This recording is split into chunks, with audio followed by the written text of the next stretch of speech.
यह कहानी मैंने अपने नाना जी से सुनी थी। मेरे नाना जी बांग्लादेश के रहने वाले थे।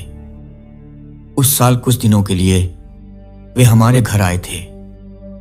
हाल ही में मैंने मैट्रिक की परीक्षा पास की थी और घर पर ही रहता था।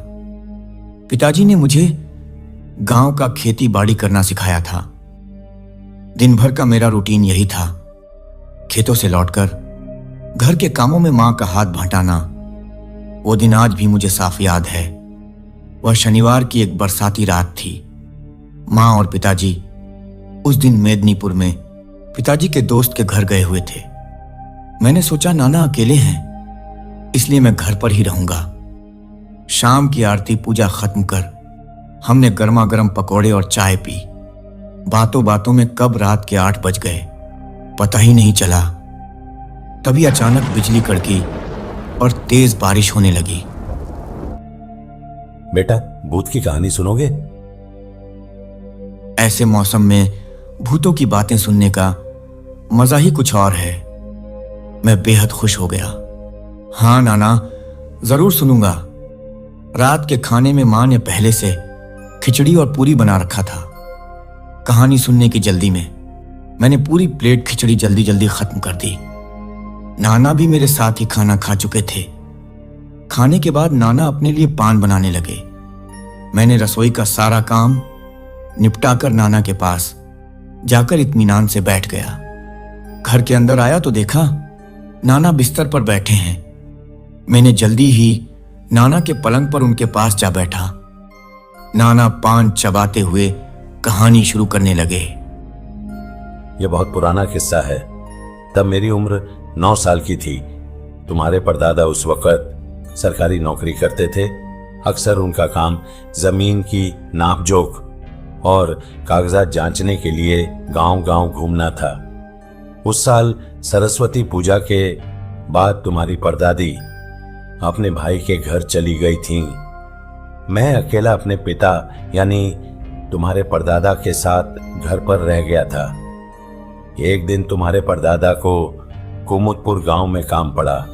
हमारे गांव से वहां ट्रेन दिन भर में सिर्फ एक बार ही जाती थी, इसलिए उसी दिन वापसी मुमकिन नहीं थी। कोई और चारा न देखकर तुम्हारे परदादा मुझे भी अपने साथ ले गए। उन्होंने सोचा काम निपटाकर हम अपने पुराने दोस्त रफीक काका के घर रात बिता लेंगे और सुबह की ट्रेन से वापस लौट आएंगे। नाना इतना कहकर गहरी सांस लेते हैं और फिर धीरे धीरे आगे की घटना सुनाने लगते हैं। हम दोनों कुमुदपुर स्टेशन पर उतरे।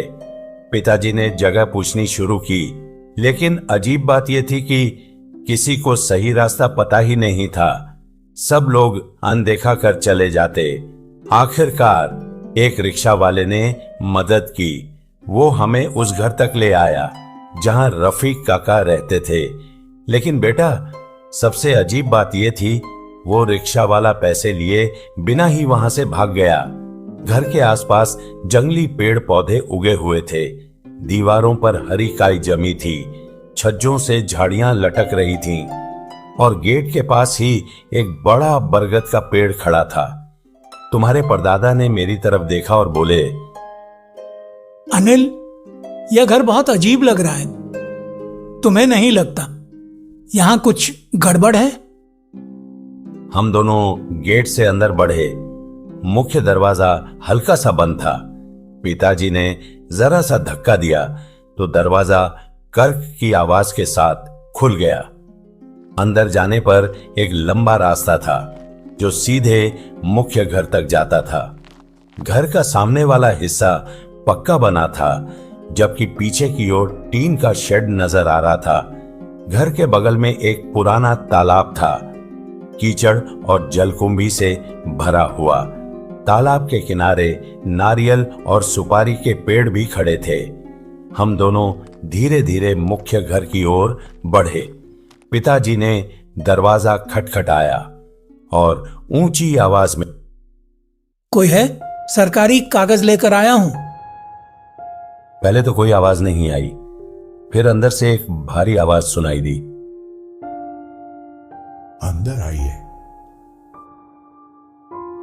जैसे ही हमने वो आवाज सुनी, पिताजी ने मेरी ओर देखा।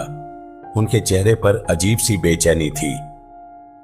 अनिल, लग रहा है जल्दी से काम निपटा लेना चाहिए, बारिश भी आने वाली है। मैंने भी सिर हिला दिया। हम दोनों दरवाजे की ओर बढ़े। दरवाजा खुद ब खुद चर्र चर्र की आवाज के साथ खुल गया। अंदर घुप अंधेरा था, इतना गहरा कि हाथ को हाथ नहीं दिखे। तभी उसी भारी आवाज ने फिर कहा, मैं बहुत बीमार हूं, बगल वाले कमरे में हूं, इधर आइए। हम दोनों सावधानी से अंदर बढ़े। कमरे के स्विच बोर्ड को ढूंढते हुए पिताजी ने बत्ती जलाई। एक हल्की टिमटिमाती रोशनी पूरे कमरे में फैली। मैंने चारों तरफ नजर दौड़ाई।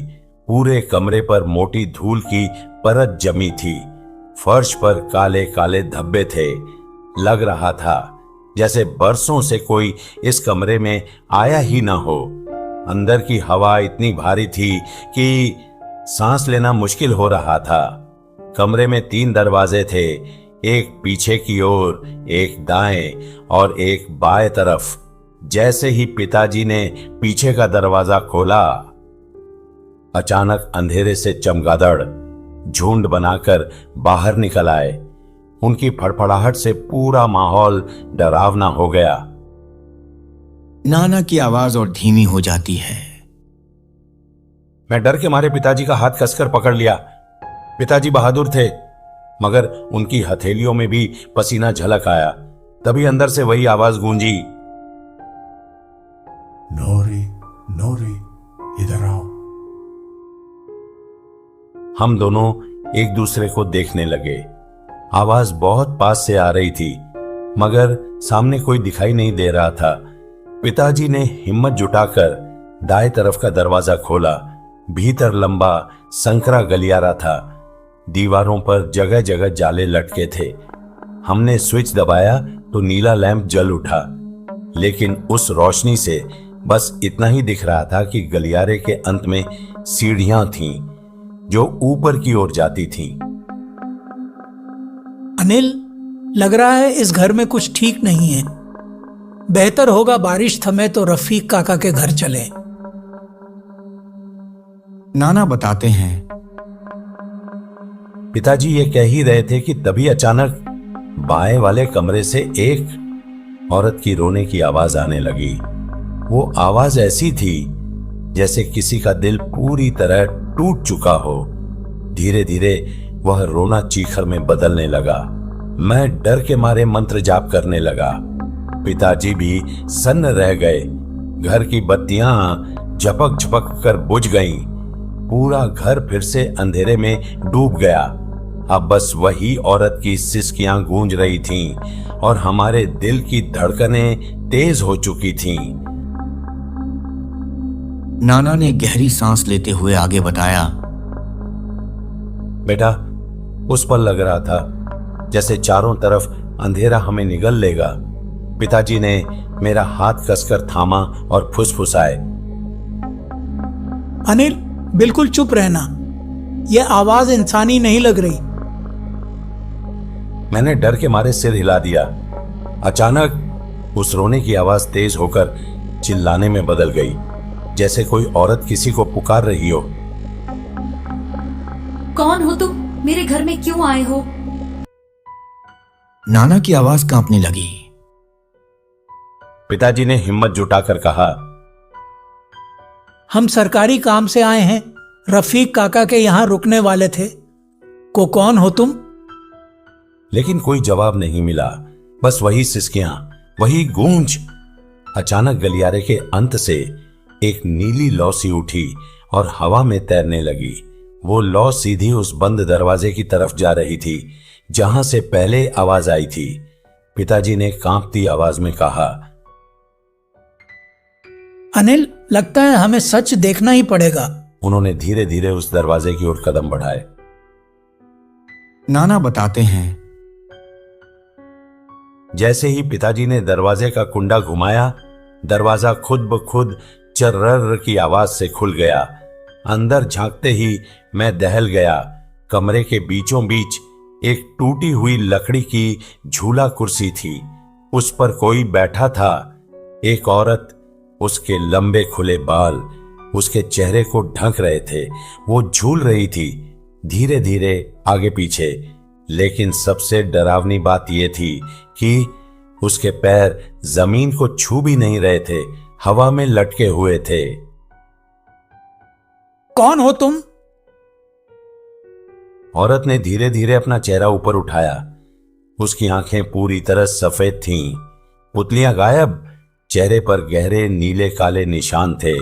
वो हमें घूरते हुए हंसने लगी, ऐसी हंसी जो सीधे आत्मा को चीर दे। तुम्हें यहाँ नहीं आना चाहिए था। ये घर मेरा है, हमेशा से मेरा। उसकी आवाज पूरे घर में गूंज उठी।